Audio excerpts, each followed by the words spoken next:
بسم اللہ الرحمن الرحیم۔ برائی کا بدلہ احسان ہے۔ میرے دوستو، ایک جنگل میں ایک غریب شخص کا گدھا کیچڑ میں پھنس گیا۔ ایک تو جنگل تھا اور اوپر سے موسم بھی خراب تھا۔ سردی کے موسم میں تیز ہوا چل رہی تھی اور بارش برس رہی تھی۔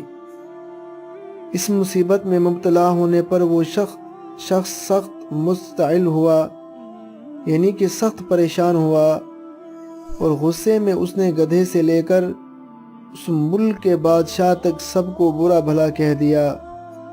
اتفاق سے اس وقت اس ملک کا بادشاہ اپنے لشکر کے ہمراہ وہاں سے گزرا۔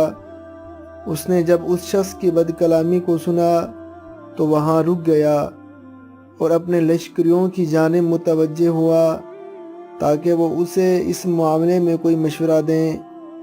ایک لشکری نے بادشاہ کو رائے دی کہ وہ اس گستاخ کو قتل کروا دے، کیونکہ اس نے بادشاہ کی شان میں گستاخی کی ہے۔ ایک لشکری نے بادشاہ کو رائے دی کیونکہ اس نے مصیبت میں مبتلا ہونے کے بعد اپنے حواس کھو دیے، اس لیے سزا دینے سے بہتر ہے کہ اس شخص کی مدد کی جائے اور اسے اس مصیبت سے نجات دلائی جائے۔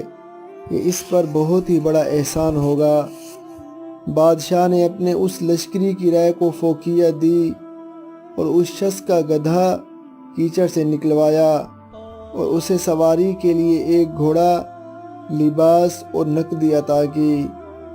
بادشاہ اس انعام و اکرام کے بعد اپنے لشکر کے ہمراہ وہاں سے چل پڑا۔ بادشاہ کے جانے کے بعد ایک شخص نے اس سے کہا کہ تو نے خود کو ہلاکت میں ڈالنے کی کوئی کسر نہ چھوڑی، اب اسے اللہ عز و جل کا انعام جان کہ تیری جان تو بچ گئی۔ وہ شخص بولا کہ میں نے اپنی حالت کے مطابق عمل کیا اور بادشاہ نے اپنی شان کے مطابق میری مدد کی۔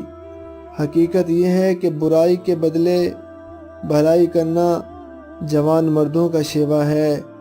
میرے دوستو، برائی کا بدلہ احسان ہے۔ سرکار دو عالم صلی اللہ علیہ وسلم کا فرمان ہے کہ اللہ رب العزت صلہ رحمی کرنے والے کو پسند کرتا ہے، اور اللہ جل جلالہ کا فرمان ہے کہ جو تم سے قطع تعلقی کرے تم اس سے تعلق جوڑو، اور جو تمہیں محروم کرے تم اسے عطا کرو۔ میرے دوستو، دعا ہے کہ اللہ رب العزت ہم سب کو اس پر عمل کی توفیق عطا فرمائے۔